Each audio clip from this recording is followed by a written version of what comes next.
भूत चतुर्दशी की एक भयानक रात। मेरे दादाजी काफी समय से बीमार थे और भूत चतुर्दशी के एक दिन पहले उनका निधन हो गया। उनकी मृत्यु के समय उन्हें कई दोष प्राप्त हुए थे। इसलिए हमारे कुल पुरोहित ने कहा कि इन कुछ दिनों में सभी सावधान रहें। फिर भूत चतुर्दशी का दिन आया। सुबह से सब कुछ ठीक था, लेकिन घटना शाम के बाद शुरू हुई। भूत चतुर्दशी के दिन हमने ना तो 14 साग खाया और ना ही 14 दीपक जलाए। जैसे ही शाम हुई, माहौल अजीब सा खामोश हो गया। चारों ओर से अजीबोगरीब आवाजें आने लगी। अचानक रसोई घर से बर्तनों के गिरने की आवाज आई। सबको लगा कि शायद चूहों ने गिरा दिया होगा, इसलिए बर्तनों को उठाकर वापस रख दिया गया। फिर अचानक बिजली चली गई और चारों ओर और अंधेरा छा गया और ऐसा लगा जैसे घर के अंदर हवा के झोंके आने लगे, लेकिन बाहर हवा का कोई निशान नहीं था। एक भी पेड़ का पत्ता नहीं हिल रहा था। कुछ देर ऐसी स्थिति रहने के बाद बिजली वापस आई और हवा रुक गई।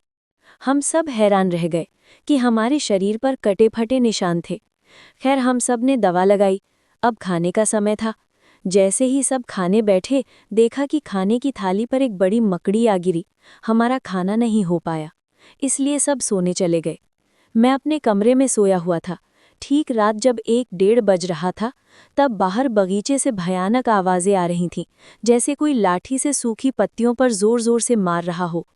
इस बात को ज्यादा महत्व न देते हुए मैं चुपचाप लेटा रहा। अचानक मुझे भयानक रोने और चीखने की आवाजें सुनाई दी और घर के सभी लोगों को पुकारने लगा। क्या अजीब बात थी कि हम सभी को अलग-अलग आवाजें सुनाई दी थीं। फिर और भी अजीब घटना हुई। कोई घुटनों के बल चलता हुआ हम सब के सामने आकर खड़ा हो गया। क्या भयानक था उसका रूप। पूरा शरीर जख्मी था। वो हमें देखकर हंस रहा था। मैंने पूछा, आप कौन हैं? वो कहने लगा, क्या मुझे पहचानते नहीं?